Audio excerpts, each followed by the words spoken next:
World News in 5. News and developments making headlines around the world in 5 minutes. World News in 5. Here on Radyo Pilipinas Worldwide.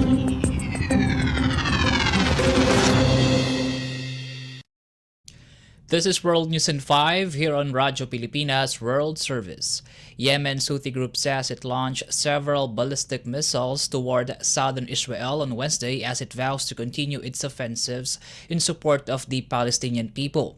In a statement released, Houthi spokesperson Yahya Saraya said the missiles targeted military posts in the southern Israeli city of Eilat, vowing such attacks as well as implementing decision to prevent Israeli ships from navigating Arab and Red Seas would continue until aggression against the Palestinian people in Gaza stops.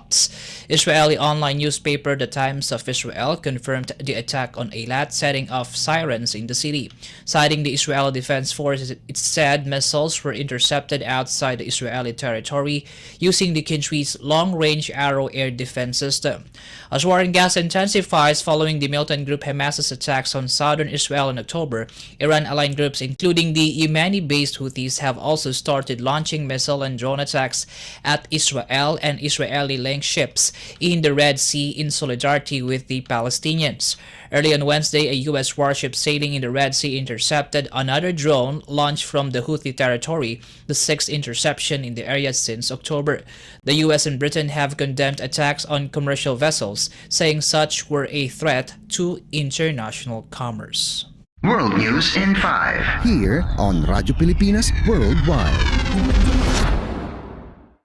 In our news overseas, Australia and Papua New Guinea on Thursday signed a bilateral security deal that aims to strengthen Port Moresby's internal safety amid its goal of economic development. In a press conference in the Australian capital of Canberra, Australian Prime Minister Anthony Albanese said the agreement would make Australia's security assistance to its northern neighbour easier, particularly in addressing its internal security needs. He also underscored the close relations of the two countries and called the accord a comprehensive and historic agreement.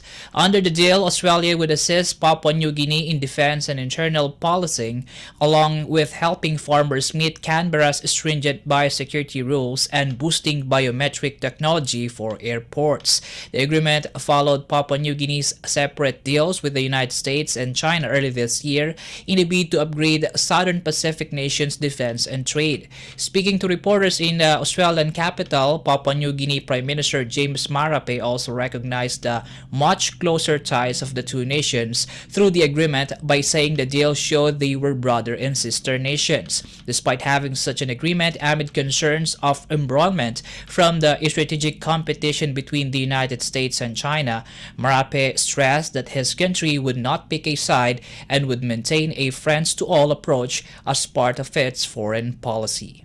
World News in 5. Here on Radyo Pilipinas Worldwide.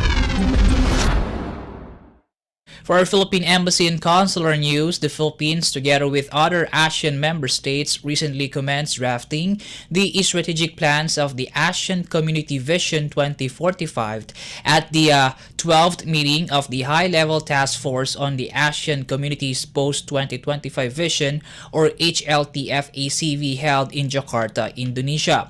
Each of the community pillars, which are ASEAN Political Security Community, or APSC, ASEAN Economic Community Pillar, or AEC, ASEAN Socio-Cultural Community, or ASCC, and ASEAN Connectivity, will develop attendant documents that will be attached to the ASEAN Community Vision 2045. Following the Philippines' proposal, the attendant documents will be called the strategic plans instead of the previous blueprints of the ASEAN Community Vision 2025. The HLTF-ACV conducted an interface and coordination meeting with the chairs of the High-Level Task Force on ASEAN Economic Integration, or HLTFEA, the Senior Officials Committee for the ASEAN Socio-Cultural Community, or SOCA, and ASEAN Connectivity Coordinating Committee, or ACCC, to address their concerns and discuss their progress in drafting the strategic plans of the AEC pillar,